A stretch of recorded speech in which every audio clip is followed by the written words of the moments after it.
မြန်မာနိုင်ငံမြင့်ရှိသူများအားလုံးမင်္ဂလာပါခင်ဗျဒီနေ့ကတော့ကျွန်တော်တို့မြန်မာနိုင်ငံမှာရှိတဲ့မြင်းစီကလပ်တွေထဲမှာအကြီးဆုံးနဲ့တကယ်ပဲမြန်မာနိုင်ငံမှာအားကိုးအားထားပြုရတဲ့မြင်းစီကလပ်တစ်ခုဖြစ်တဲ့ YECC မြင်းစီကလပ်ကိုကျွန်တော်အလဲတစ်ခေါက်ရောက်ရှိနေတာပါကျွန်တော်တို့မြန်မာနိုင်ငံမြင်းချစ်သူများကမြင်းတွေကိုလောက်ချစ်တယ်ဆိုတဲ့အကြောင်းလဲအားလုံးသိကြတဲ့အတိုင်းပဲလေကျွန်တော်မြန်မာနိုင်ငံမြင်းချစ်သူများ TikTok မှာကြိုင်ပွဲတွေလုပ်တာအခုဆိုရင်၄ချိန်မြောက်ပြုလုပ်တော့မှာဖြစ်ပါတယ်၃ချိန်မြောက်ငပြောပင်ခုတ်ကြိုင်ပွဲမှာတော့အကြောင်းမျိုးမျိုးနဲ့ကျွန်တော်တို့တင်ထားတဲ့ပုံတွေမှာရေသွေးမပြေးသွားတဲ့ပုံလေးတွေရှိတာကြောင့်ကျွန်တော်ငပြောပင်ခုတ်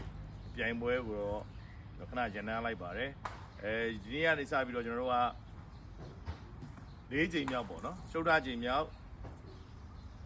ပြိုင်ပွဲတစ်ခုတက်တော့မှာစီစဉ်ထားပါတယ်အဲ့ဒီပြိုင်ပွဲကတော့ကျွန်တော်မြန်မာနိုင်ငံမြင်းချစ်သူများဆိုပြီးတော့တချင်းတစ်ပုတ်စီစဉ်ထားပါတယ်တချင်းတစ်ပုတ်ထွက်ရှိနေပါပြီအဲ့ဒီတချင်းကိုကျွန်တော်တို့တက်တော့အကောင့်မှာပြိုင်ပါမယ်ဘလို့ပြိုင်မျိုးလဲဆိုရင်အခုလိုမျိုးပေါ့မြန်မာနိုင်ငံမြင်းချစ်သူညီတွေညီမတွေမိမိတို့ရေမွေးမိထားတဲ့မြင်းလေးတွေကိုစိတ်ကြိုက်စီးနှင်းပြီးတော့ဒီကျွန်တော်တို့တချင်းလေဒီကျွန်တော်ကိုယ်တိုင်ရေးစပ်ထားတဲ့တချင်းတစ်ပုတ်ပေါ့မြန်မာနိုင်ငံမြင်းချစ်သူတွေမြည်ပေးထားပါတယ်အဲ့ဒီတချင်းလေးနဲ့နောက်ခံထားပြီးတော့ကျွန်တော်တို့ဗီဒီယိုတွေဖန်တီးပြီးတော့ကျွန်တော်တို့ရဲ့မြန်မာနိုင်ငံမြင်းချစ်သူများ Viber group ကိုပို့ပေးပါပို့တဲ့အချိန်မှာကျွန်တော်တို့ကတင့်တော်တဲ့ဗီဒီယိုဖိုင်တွေကိုစီစစ်ပြီးရင်ပြိုင်ပွဲဝင်အဖြစ်သတ်မှတ်ပေးပါမယ် TikTok မှာ like အများဆုံးရရှိတဲ့ပြိုင်ပွဲ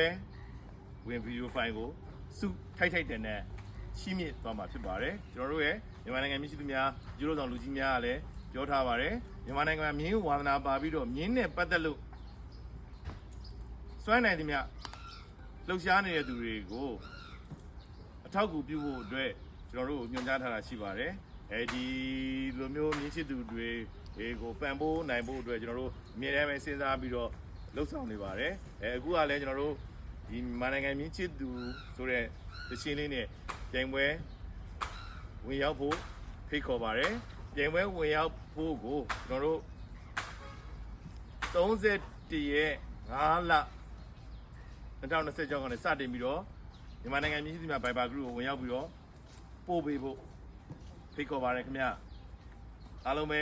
ပြိုင်ပွဲဝင်ပြီးတော့မြန်မာနိုင်ငံမြင့်ချစ်သူများရဲ့ဂုဏ်ကိုပြဖို့ဖိတ်ခေါ်ပါတယ်ခင်ဗျအားလုံးကျေးဇူးတင်ပါတယ်